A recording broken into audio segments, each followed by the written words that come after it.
স্বায়ত্তশাসিত প্রতিষ্ঠানের স্টুডেন্ট, সরকার এখানে নাক গলাইতেই পারে না। They have no right.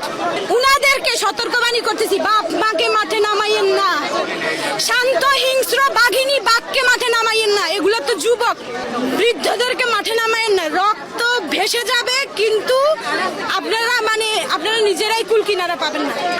আমরা কেন হারবো? আমরা তো অযৌক্তিক কোনো দাবি নিয়ে এখানে আসিনি। আমরা বলি না কোটা বাতিল করেন, আমরা বলছি সংস্কার করেন।